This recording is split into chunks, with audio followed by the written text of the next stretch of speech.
इस online platform the career point coaching के YouTube channel पर। उम्मीद है कि आप अच्छे होंगे, कुशल होंगे, स्वस्थ होंगे। दोस्तों, मैं हमेशा से ही आप लोगों को मोटिवेट करता रहता हूँ। अभी हाल फिलहाल में UP triple S C PET का एग्ज़ाम है, जिसको आप दे लेंगे तो 30 से ज़्यादा विकल्प आप लोगों के लिए खुल जाते हैं। तो इस क्रम में मैं आपको एक मोटिवेशन प्यारी सी स्टोरी बताता हूँ। ये स्टोरी लड़कियों के ऊपर आधारित है और लड़कियां क्या कर सकती हैं, क्या नहीं कर सकती, उनको ज्ञान की कितनी अपार भंडार मानी जाती है नारी शक्ति को, इस बात को मैं आप लोगों को आज अच्छे तरीके से एक कहानी के माध्यम से सुनाने जा रहा हूँ। ध्यान से सुनिएगा, अच्छा लगेगा तो चैनल को सब्सक्राइब करिएगा, लाइक करिएगा। और जल्द ही हम लेकर के आ रहे हैं यूपी ट्रिपल एस सी के नए बैच को, और आप लोगों को फ्री में पूरे GS सेगमेंट को, मैथमेटिक्स को, सारी चीज़ों को बारी बारी। तो कहानी की शुरुआत करते हैं। कहानी उस समय की है जब भारत देश की आर्थिक स्थिति सही नहीं हुआ करती थी। दोस्तों, ये लगभग आज से 20 साल पहले की एक सच्ची घटना है। किस तरह से एक लड़की ने अपने ज्ञान का परिचय दिया, क्यों इन्हें नारी शक्ति कहा जाता है, कहानी में ध्यान से सुनिएगा। चलिए मैं आपको कहानी के लिए चलता हूँ। एक जमींदार हुआ करता था और एक किसान हुआ करता था। ये घटना बिहार के चंपारण जिले से संबंधित है। चंपारण जिले में एक जमींदार एक किसान के ऊपर काफ़ी अत्याचार कर रहा था। वो धीरे धीरे कर्ज के बोझ तले किसान को दबाता जा रहा था और किसान मरता क्या ना करता, चक्रवृद्धि ब्याज में दबता जा रहा था, दबता जा रहा था, दबता जा रहा था। किसान को कुछ समझ में नहीं आ रहा था कि वो क्या करे, लेकिन जमींदार के इरादे कुछ और ही थे। जमींदार की निगाहें किसान के जवान लड़की के ऊपर थी। जमींदार ने अपने इरादे तब जाहिर किए जब किसान के ऊपर कर्ज का बोझ कुछ ज़्यादा ही बढ़ गया। अब पानी सर के ऊपर जाने वाला था, क्योंकि कर्ज इतना ज़्यादा बढ़ चुका था कि अब किसान चुका नहीं पाता।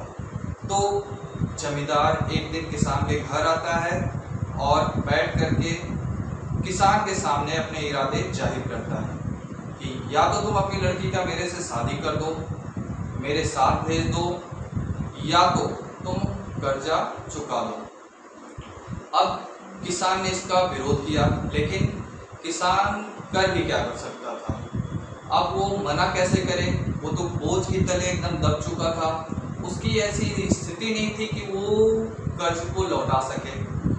और अब किसान ने पहले तो मना किया, लेकिन जमींदार ने उसके सामने कहा, अच्छा ठीक है, मैं आपकी बात मानता हूँ, आपको भी मैं पूरा मौका देता हूँ कि अगर आपका भाग्य सही है, आपके इरादे सही हैं, तो आपको ऐसा कुछ नहीं करना पड़ेगा। मैं आपके सामने 50-50 का मामला करता हूँ और एक गेम रखता हूँ, जिस गेम में दोनों लोगों को बराबरी का मौका मिलेगा बचने का। उसने कहा, कल मैं एक थैली लेकर के आऊँगा, उसमें कुछ सफ़ेद कंकड़ होंगे और कुछ काले कंकड़ होंगे, और आपकी बेटी उस थैली में से एक कंकड़ निकालेगी।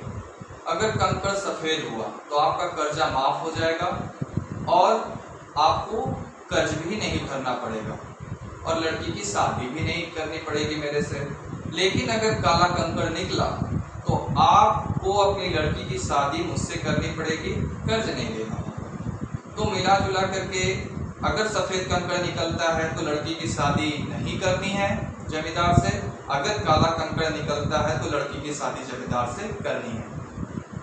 अब हुआ क्या कि जमींदार वहाँ से उठता है और सीधे बागीचे की ओर जाता है, जहाँ के ढेर सारे कंकड़ गिरे हुए थे। वो एक पोटली खोलता है और पोटली में नीचे से 2 कंकड़ उठाता है। लड़की देख रही होती है। लड़की देखती है कि जमींदार दोनों ही काले कंकड़ उठाता है और पोटली में डालता है, जिस पोटली को वो अगले दिन लेकर के आने वाला है।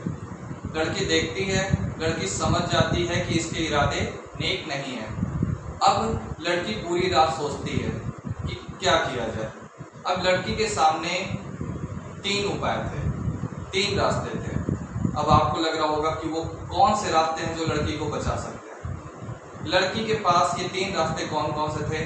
पहला रास्ता, लड़की चाहे तो अगली सुबह दोनों कंकड़ एक साथ निकाले और जमींदार को सबके सामने बेइज्जत कर दे कि दोनों कंकड़ क्या है, काले। लड़की के पास दूसरा ऑप्शन है कि लड़की मना कर दे कि मैं कंकड़ निकालूंगी ही नहीं और मैं जमींदार से शादी नहीं करूंगी। लड़की के पास तीसरा विकल्प क्या है, लड़की घर छोड़ के भाग जाए। तो लड़की ने ऐसा कुछ भी नहीं किया। जानते हैं स्टोरी में आगे हुआ क्या। अगली सुबह जब जमींदार आता है, घर पे आता है, पूरा भीड़ जुटता है, तो लड़की ने कहा कि कंकड़ तो मैं बागीचे में ही निकालूंगी क्योंकि यहाँ बहुत ज़्यादा धूप है। तो लड़की ने भी अपने दिमाग का परिचय दिया, वो सारे भीड़ को लेकर के बागीचे में गई जहाँ ढेर सारे कंकड़ गिरे हुए थे। अब सभी लोग वहाँ पे बैठते हैं और जमींदार अपनी पोटली खोलता है और बोलता है कि एक पत्थर निकालो, इसमें से एक कंकड़ निकालो। तो वो बोलती है अच्छा ठीक है। तो वो पूछती है जमींदार से कि इस पोटली में कितने कंकड़ हैं। उसने कहा कि 2 कंकड़ है, एक काला है और एक सफ़ेद है, एक काला है और एक सफ़ेद है। तो लड़की कहती है ठीक है, सभी लोग देख लीजिए, अब मैं कंकड़ निकालने जा रही हूँ। लड़की उस पोटली में से एक कंकड़ निकालती है, कंकड़ निकालती है और समय वो झटके में कंकड़ को नीचे छोड़ देती है। कंकड़ नीचे गिर जाता है और कंकड़ नीचे गिरते ही कहानी क्यों टर्न ले लेती है। अब कहती है उफ, ये कौन सा कंकड़ था जो नीचे गिर गया, कौन सा कंकड़ था जो नीचे गिर गया। लोग एक्साइटेड हो जाते हैं कौन सा कंकड़ गिरा। उसने कहा अच्छा रुक जाइए, कोई बात नहीं, अगर कंकड़ नीचे गिर गया ढेर सारे कंकड़ों में अगर वो नहीं मिल रहा है तो इसमें 2 ही कंकड़ थे। एक कंकड़ जो अंदर पड़ा होगा उसका जस्ट उल्टा ही तो कंकड़ गिरा होगा।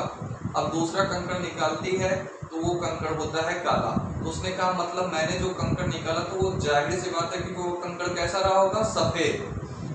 अब सफेद कंकड़ होने का मतलब है कि किसान को कर्जा भी नहीं देना होगा, लड़की की शादी भी नहीं करनी होगी। इस तरह से देखा आपने इस कहानी में कि लड़की ने अपनी समझदारी के दम पर कैसे जमींदार को चकमा दिया और अपने पिता, अपने परिवार को इस बड़ी मुसीबत से बचा लिया। कभी कभी दोस्तों हम लोगों को लगता है कि अब मेरे से कुछ नहीं हो पाएगा और अब मैं कुछ नहीं कर सकता, अब तो सब कुछ समाप्त हो गया है। लेकिन हाँ, अगर आप जैसे लड़की ने अपना दिमाग लगाया, आप भी उस परिस्थितियों में अपने दिमाग का प्रयोग करेंगे ना, तो निश्चित तौर पे ऐसी समस्याओं से आसानी से बाहर निकल सकते हैं। तो मैं बस इतना ही कहूँगा, कभी भी भीड़ का हिस्सा मत बनिए, भीड़ का कारण बनिए। जय हिंद दोस्तों, मैं आपका आशीष।